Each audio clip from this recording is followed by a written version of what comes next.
नमस्कार. ऊस शेतीमध्ये एक अडचण नेहमीच येते. फुटवे तर भरपूर येतात, पण नंतर ते मरतात. मग विचार करा, ह्या समस्येलाच आपण उत्पन्नाच्या संधीत कसं बदलू शकतो. आणि याची सुरुवात होते जानेवारी महिन्यात. तर आज आपण ह्याच जानेवारी महिन्याच्या अचूक नियोजनावर बोलणार आहोत, जेणेकरून आपला खर्च वाचेल आणि नफा वाढेल. हे वाक्य बघा. खरं तर ही प्रत्येक ऊस उत्पादक शेतकऱ्याच्या मनातली गोष्ट आहे, नाही का? फुटवे आले की आपल्याला आनंद होतो, पण काही दिवसांतच ते पिवळे पडायला लागतात, वाळून जातात. म्हणजे खरी लढाई फुटवे आणण्याची नाहीये, तर आलेले फुटवे जगवण्याची आहे. आणि हेच आपल्या आजच्या चर्चेचं मुख्य सूत्र आहे. चला तर मग आपण ज्या समस्येबद्दल बोलतोय, जी खूप मोठी आणि खर्चिक आहे, तिच्या थेट मुळाशी जाऊया. आधी हे समजून घेऊ की ही अडचण नेमकी येते कुठून, आणि मग त्यावर उपाय काय ते शोधूया. सगळ्यात आधी टिलरिंग म्हणजे नेमकं काय हे अगदी सोप्या भाषेत समजून घेऊ. आपण जी कांडी लावतो त्यातून एक मुख्य कोंब वर येतो. मग त्याच्या मुळाच्या भागातून जे नवीन छोटे छोटे कोंब फुटतात ना, त्यांनाच आपण फुटवे म्हणतो. आणि खरा खेळ इथेच आहे.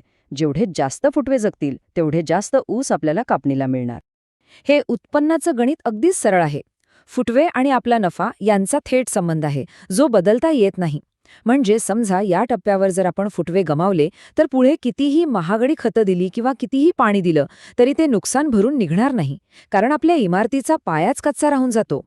आता हे तर कळालं की फुटवे जगवणं किती महत्वाचं आहे. पण मग प्रश्न येतो की त्यासाठी जानेवारी महिनाच एवढा निर्णायक का? या महिन्यात असं विशेष काय घडतं की जे फुटव्यांचं पूर्ण भविष्य ठरवतं? चला तेच पाहूया. बघा, फुटवे येणं ही काही एका दिवसाची गोष्ट नाहीये. ही जवळपास 120 दिवसांची एक प्रक्रिया आहे.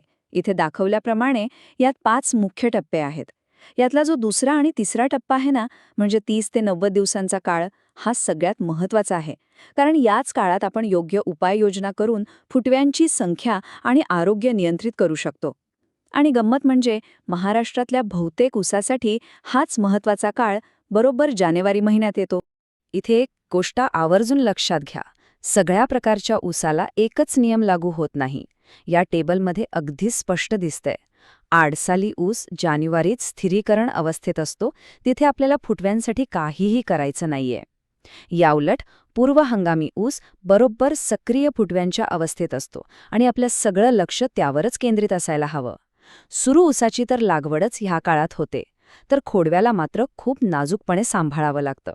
मग आता मनात पहिला प्रश्न येतो की ठीक आहे, जानेवारी महत्वाचा आहे, पण मग सुरुवात नेमकी कुठून करायची? चला खताचा डोस देऊया. पण थांबा, कोणतीही कृती करण्याआधी सर्वात पहिलं आणि महत्वाचं काम आहे शेताची पाहणी करणं. आपण डॉक्टरकडे गेल्यावर तो आधी तपासतो आणि मगच औषध देतो, बरोबर? तसंच आपल्याला आपल्या जमिनीचं आणि पिकाचं डॉक्टर व्हायचंय. कोणतंही खत किंवा पाणी देण्याआधी शेताची तपासणी करायची. यालाच शेताची पूर्वतयारी असं म्हणूया. फुटव्यांसाठी सगळ्यात महत्वाची गोष्ट कोणती असेल, तर ती आहे जमिनीतला ओलावा किंवा वापसा. आणि तो तपासण्याची ही सगळ्यात सोपी आणि अचूक पद्धत आहे. यासाठी कुठल्याही यंत्राची गरज नाही. फक्त एक मूठभर माती आपल्याला सांगते की पिठाला पाण्याची गरज आहे की नाही, पाणी जास्त झालंय की परिस्थिती अगदी योग्य आहे. फक्त ओलावा बघून चालणार नाही. या बाकीच्या गोष्टीही तपासणं तितकंच महत्वाचं आहे. आपल्या पिकाच्या मुळांना श्वास घेता येतोय का? शेतात तणांनी गर्दी करून अन्न चोरायला सुरुवात केली आहे का? जमीन दाबून घट्ट झाली आहे का? या सगळ्या प्रश्नांची उत्तरं नाही असतील तरच आपण खतं आणि पाणी देण्याचा विचार करायला हवा. चला, आता आपण खात्री केली की जमीन तयार आहे, मुळांना श्वास घेता येतोय. मग आता या नाजूक काळात पिकाला योग्य अन्न आणि योग्य पाणी कसं द्यायचं याच्या काही सोप्या नियमांबद्दल बोलूया. ही स्लाईड खूपच महत्वाची आहे. ओलावा म्हणजे वापसा आणि पाणी साचणे म्हणजे चिखल. या दोन गोष्टींमधला फरक समजून घेणं गरजेचं आहे. आपल्याला जमिनीत वापसा हवा, चिखल नको. कारण वापसा असतानाच मुळं श्वास घेतात, अन्न उचलतात आणि फुटवे वाढतात.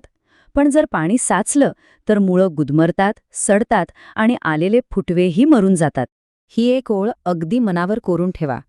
जानेवारीच्या थंडीच्या दिवसात जमिनीतून पाण्याचा निचरा कमी होतो. अशावेळी आपण जर नेहमीसारखं भरमसाठ पाणी दिलं तर आपण पिकाचं भलं नाही तर नुकसानच करत असतो. जास्त पाण्यामुळे फुटव्यांचा सुकाळ नाही तर दुष्काळ पडतो. आता खतांबद्दल बोलूया. खत देताना फक्त किती द्यायचं यापेक्षा कसं आणि कोणतं द्यायचं हे जास्त महत्वाचं आहे. नुसता नत्र दिला तर फुटवे तर येतील, पण ते अशक्त, कमजोर असतील. त्यांना जगवण्यासाठी स्फुरद आणि पालाशची ताकद देणं खूप गरजेचं आहे. आणि हो, खत पिकावर फेकून देण्यापेक्षा मुळांच्या जवळ दिलं तरच त्याचा 100% फायदा होतो. योग्य अन्न आणि पाणी दिल्यानंतर आता पुढचा प्रश्न येतो, आपल्याला किती फुटवे हवेत? आणि इथेच अनेक जण चुकतात. म्हणून आता आपलं ध्येय बदलायला हवं. आपल्याला जास्तीत जास्त फुटवे नकोत, तर योग्य संख्येत फुटवे हवेत.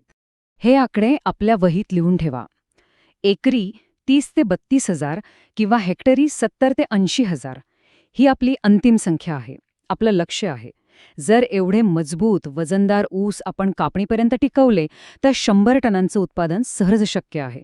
त्यामुळे आपलं सगळं लक्ष या आकड्यावर असायला हवं. हा आलेख बघा. तो आपल्याला स्पष्टपणे दाखवतो की गरजेपेक्षा जास्त फुटवे आल्यावर काय होतं. ते एकमेकांशी स्पर्धा करतात, सूर्यप्रकाशासाठी, पाण्यासाठी, अन्नासाठी. आणि या स्पर्धेत सगळेच ऊस बारीक राहतात, मर्तूक वाढते आणि अंतिम वजन अपेक्षेपेक्षा कमी भरतं. या उलट योग्य संख्येतले ऊस एकमेकांना आधार देत जाड आणि वजनदार होतात. हे वाक्य या संपूर्ण विभागाचं सार आहे. आपल्याला संख्या नाही तर गुणवत्ता हवी आहे. कारण शेवटी 15 बारीक ऊसांपेक्षा 10 वजनदार ऊस नेहमीच जास्त उत्पादन आणि जास्त पैसे मिळवून देतात. आता आपण सगळी रणनीती तर समजून घेतली, पण या सगळ्याचा आपल्या खिशावर, आपल्या अंतिम उत्पन्नावर नेमका काय परिणाम होतो? चला, हा जगण्यापासून ते कापणीपर्यंतचा प्रवास थेट आकड्यांमध्ये पाहूया. हे आकडे आपल्याला थेट सांगतायत की फुटवे जगवण्याचं आर्थिक महत्त्व किती आहे. जर आपण 75% फुटवे जगवले तर आपण एकरी 40 टनांच्या पुढे आरामात जाऊ शकतो. पण हेच प्रमाण जर 55% खाली आलं तर आपलं उत्पादन 32 टनांच्याही खाली येतं. म्हणजे जगण्याला प्रत्येक फुटवा महत्त्वाचा आहे आणि त्याचा थेट संबंध आपल्या मिळकतीशी आहे. आजच्या या संपूर्ण चर्चेतून या 4 गोष्टी कायम लक्षात ठेवा. 1. फुटवे आणण्यापेक्षा ते जगवण्यावर लक्ष द्या. 2. त्यासाठी जानेवारी महिना हा निर्णायक आहे, ही संधी सोडू नका. 3. कोणतीही कृती करण्याआधी आपलं शेत तपासा. आणि 4. संख्येच्या मागे न लागता गुणवत्तेचं ध्येय ठेवा. कारण मार्च महिन्यापर्यंत जे शेतात टिकेल तेच आपलं खरं उत्पन्न ठरवणार आहे. तर जानेवारी महिन्यात योग्य व्यवस्थापन करून आपण उत्पादनाचा एक मजबूत पाया रचला आहे हे नक्की. पण या पायावर एक मोठी इमारत बांधायची असेल, म्हणजेच ह्या ऊसांचं वजन वाढवायचं असेल, त्यातला साखरेचा उतारा वाढवायचा असेल, तर पुढे काय करायला हवं यावर नक्की विचार करा.